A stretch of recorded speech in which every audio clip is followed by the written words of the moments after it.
मध्य महाराष्ट्रामध्ये धुळे, जळगाव, नाशिक, नगरमध्ये पावसाचा येलो अलर्ट. उर्वरित मध्य महाराष्ट्र, मराठवाड्यामध्ये तुरळक ठिकाणी विजांसह पावसाची शक्यता. पालघरमध्ये मध्यरात्री अवकाळी पावसाची हजेरी. अचानक आलेल्या पावसामुळे फळबागायतीला फटका. 14 जानेवारीला माहितीच्या राज्यभरात सभा, तर 15 फेब्रुवारीपर्यंत विभागीय मेळावे होणार. सुनील तटकरेंची माहिती. मुख्यमंत्री आणि दोन्ही उपमुख्यमंत्री आज गडचिरोली दौऱ्यावर. मुख्यमंत्री महिला सशक्तीकरण अभियानाची गडचिरोलीमधून सुरुवात होणार. वेगवेगळ्या क्षेत्रामध्ये काम केलेल्या 9 महिलांचा सन्मानही केला जाणार. आदित्य ठाकरे आजपासून 2 दिवस कोल्हापूर दौऱ्यावर. आदित्य ठाकरेंच्या आज कोल्हापूरमध्ये 2 सभा. दुपारी 3 वाजता गारगोटीमध्ये जाहीर सभा. संध्याकाळी 7 वाजता मिरजकर तिकटीमध्ये जाहीर सभा.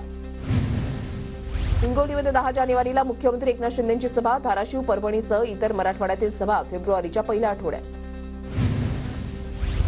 सतत चर्चेमध्ये असणारे सनदी अधिकारी तुकाराम मुंडे यांची तडकाफडकी बदली. मराठी भाषा विभाग सचिव पदावरून तुकाराम मुंडेंना हटवलं. सुनील केदार यांच्या जामीन अर्जावर आज सुनावणी. नागपूर जिल्हा बँक घोटाळा प्रकरणी मुंबई हायकोर्टाच्या नागपूर खंडपीठामध्ये जामीन अर्जावर सुनावणी. आमच्या एवढ्या जागा अजित पवार गटाला देणं शक्य नाही. भुजबळांच्या मागणीनुसार त्यांना 22 जागा दिल्यास भाजपने विचार करावा. समसमान जागा देण्याच्या भुजबळांच्या मागणीवर कृपाल तुमाडेंची प्रतिक्रिया. स्वस्त धान्य दुकानदारांच्या संपामुळे पुण्यामध्ये नागरिकांना धान्य मिळणं बंद. जिल्ह्यामधील 23,19,305 नागरिकांच्या पोटापाण्याचा प्रश्न निर्माण. कृषी निर्यातीमध्ये बंदीचा फटका नाही. कृषी निर्यातीमध्ये घट होण्याची शक्यता केंद्रीय वाणिज्य सचिव सुनील बर्थवाल यांनी फेटाळली. नांदेड कृषी उत्पन्न बाजार समितीमध्ये कापसाच्या दरामध्ये घसरण. अवकाळी पावसामुळे कापसाच्या उत्पादनामध्ये घट. पुणे जिल्हा परिषदेकडून 102 अंगणवाडी सेविकांना आणि मदतनीसांना बाहेरचा रस्ता. गेल्या 1 महिन्यापासून अंगणवाडी सेविकांचा संप सुरू. धुळे जिल्ह्यामधल्या 2024 अंगणवाड्या बंद. जिल्ह्यामधील अंगणवाडी कर्मचारी विविध मागण्यांसाठी राज्यव्यापी संपावर.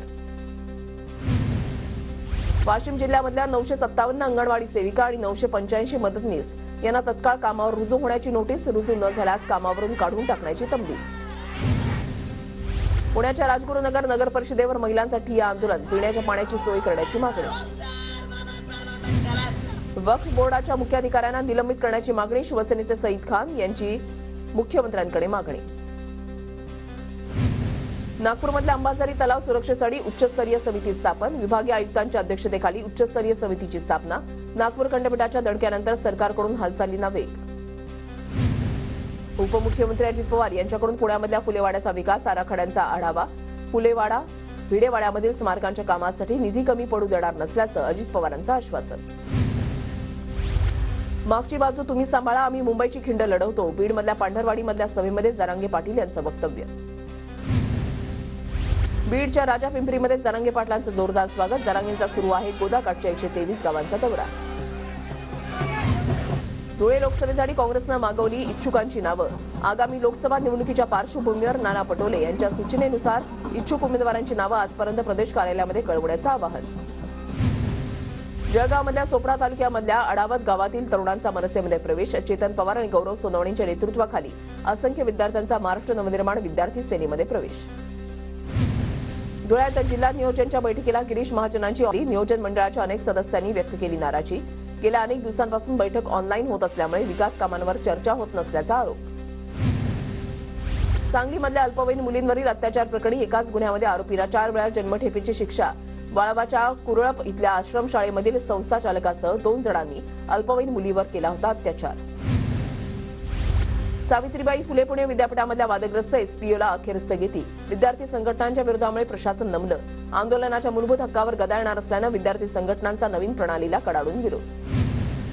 मंत्रालयाला घेराव चालण्यासाठी अमरावतीमधून निघालेले प्रकल्पग्रस्त पोलिसांच्या ताब्यात.